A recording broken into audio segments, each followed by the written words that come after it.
जाहैबाय आङो नै आंथ' बुंफेरा जाहैबाय जाम्बि मानसि दा जों नैबे निउ बांलाजरा गामियाव बिराद जारला जानानै थाबाय दिनै जोंखौ मानि थाखाय अनसायफैया नायफैया गाय गारजेफ्राबो रावबो नायफैनाय गैया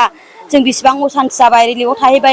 थाहैस्रांलायबाय बेवबो जोङो माइरं मोना होननानै फैफिनलायबाय थाफैलायबाय खावसे गासिबो खुरखाजोब्बाय बेखायनो जोङो बिराद जारला जानानै दङ होननानै बेखौनाव मोदै गयो बेराफारसेनिफ्रायनो हराव ग्रोम ग्रोम होनानै गासिबो खुरख'लांजोबो दैया एसे फैबाथाय सिगाङावथ' बिदि नङामोन नालाय दैया दासो बेबायदि जालांजोब्बाय अजों हरैसोमोन दैया दा ओरै फैजोब्बाय जोङो 22-23 बोसोरसो जाबाय आरो दा बेनि उनाव गासिबो दा खुरखालांजोब्बाय स्कुलफ्रानो हनै आजां बुरजा जोंना साथ्रफोरा दा फरायनो बिराद जारला जाबाय स्कुलफ्रा खुरख'लांजोब्बायना जेरैबो असान्थि जालांजोब्बाय जोंखौ मानो नायफैया गिदिर गोलावफ्राबो एसे एनै नायफैनांगौमोन अनसायफैनांगौमोन जोंना हानि बदल हाखौ नांथारगौमोन जेरैबाबो जोंना हाखौ मोनगोन ना मोना बेखौल' एसे राहा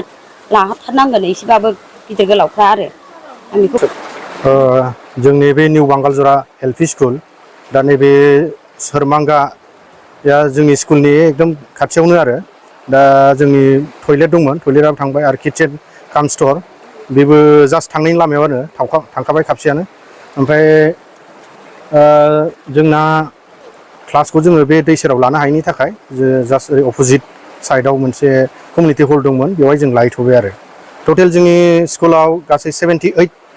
जन गथ'फोर दं आरो साथ्रफोर दा जोङो मोनसे रुमावनो बे कमिउनिटि हलावनो जयै लानाय जायो एसेबां गासिबो जों खनिफ्राय गासै क्लास 5सिम जोंहा 6था क्लास जायो आरो जों जयैनो लानो गोनां जायो बेवहाय जोंहा जोबोद उसुबिदा जायो बेखिनियानो दा सरकारखौ मा खावलायहरगोन सरकारखौ जोङो खावलायनो सानोदि जोंना मोनसे रुमावनो मोनसे कमिउनिटि हलाव क्लास खालामनांगौ एसेबां इजि नङा 6टा गोजोन क्लास आरो 78 जन जोंहा साथ्रफोर दङ बेनिखायनो जोंनो मोनसे इमिडियेट माने जेराव जोङो एसे सुबिदा बायदियै क्लासखौ जोङो मेनटेन खालामनानै लानो हानाय बायदि मोनसे न'फोर बानायनानै होनो नांगोन बेखिनिखौनो आं खावलायनो लुबैयो आरो नोंथांमोननि फरायसालिया बिनि सायावथ' आं बेखौल' बुंगोन आरो जे सोरमांगा दैया सिगाङाव बेबायदि नङामोन एसे गोजानजोंमोन देग्लाय बोसोराव जोबोद गाज्रिसिन अबस्था लादों आरो जे स्कुल बिल्डिंआबो जोंना थांहां बे लामायाव दङ बे